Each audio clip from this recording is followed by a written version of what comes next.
ನೀವು ನೋಡ್ತಾ ಇದ್ದೀರಿ ಉಪ್ಪೆ ನ್ಯೂಸ್ ಚಾನಲ್. ನಾನು ನಿಮ್ಮ ಅನಿಲ್ ಕುಮಾರ್ ಸಿಂಧೆ.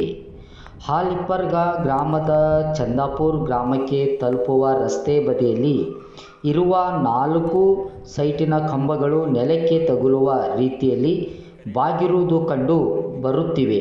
ಈ ಕುರಿತು ಊರಿನ ಯುವಕರೊಬ್ಬರು ಅನಾಹುತವನ್ನು ಕುರಿತು ಸವಿಸ್ತಾರವಾಗಿ ತನ್ನ ಭಾವನೆಗಳನ್ನು ವ್ಯಕ್ತಪಡಿಸಿದ್ದರು.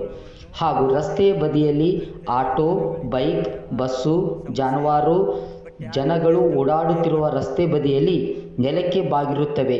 ಈ ಕುರಿತು ತಿಳಿಸಿದಂತೆ ಅಪಾಯಕಾರಿಯಾಗಿರುತ್ತದೆ.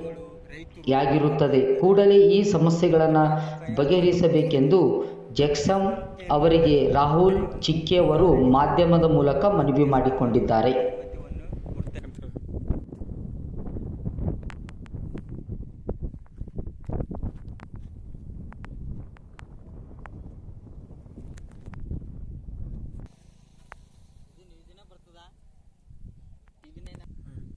ಹಾಲಪ್ರಗಿ ಗ್ರಾಮ ವಾಸಂನಲ್ಲಿ ಕರೆಂಟ್ ಕಂಬ ಒಳಬಿದ್ದಿವೆ. ಜೆಸ್ಕಾಂ ಯಾರು ಕೇರ್ ಮಾಡ್ತಾ ಇಲ್ಲ. KB ಅವರು ಬಂದು ವಿಚಾರಣೆ ಮಾಡಬೇಕು. ಸುಮಾರು ಕಂಬಗಳನ್ನು 4-5 ಕಂಬಗಳು ರಸ್ತೆಯಲ್ಲಿ ಜನಗಳಿಗೆ ಅಪಾಯ ಆಗ ಸಮಸ್ಯೆ ಇದೆ. ಬಟ್ ಯಾರು ಜೆಸ್ಕಾಂ ಕೇರ್ ಮಾಡ್ತಾ ಇಲ್ಲ. ಇವಾಗ ನೋಡಿ, ಕಂಬವನ್ನು ಇಲ್ಲಿಂದ ಅಲ್ಲಿಗೆ ಎಲ್ಲ ಪ್ರಾಬ್ಲಮ್ ಆಗಿದೆ. ಸುಮಾರು ಗಾಡಿಗಳು, ರೈತರು ಎಲ್ಲ ತಿರುಗ್ತಾರೆ. ಸಿಕ್ಕಾಪಟ್ಟೆ ಅಪಾಯ ಆಗ ಪೊಸಿಷನ್ ಇದೆ. ಬಟ್ ಜೆಸ್ಕಾಂ ಕೇರ್ ಮಾಡ್ತಾ ಇಲ್ಲ. ಸರಿಯನ್ನು ಎಲ್ಲ ರೆಡಿ ಮಾಡಿಕೊಡ್ಬೇಕು.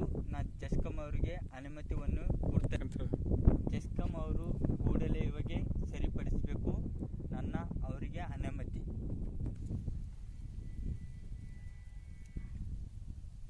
ಹಾಲೆಪ್ರಿಗೆಯಿಂದ ಚಂದಾಪುರ ಗ್ರಾಮ ರಸ್ತೆಯಲ್ಲಿ ಕಂಬಗಳನ್ನು ಹೊಳಬಿದ್ದಾವೆ. KB ಅವರಿಗೆ ಸರಿಪಡಿಸಿ ವಿನಂತಿಯನ್ನು ಮಾಡಬೇಕು. ಹಾಲೆಪ್ರಿಗಿ ಗ್ರಾಮದಿಂದ ಚಂದಾಪುರ ರಸ್ತೆಯಲ್ಲಿ ಕಂಬಗಳನ್ನು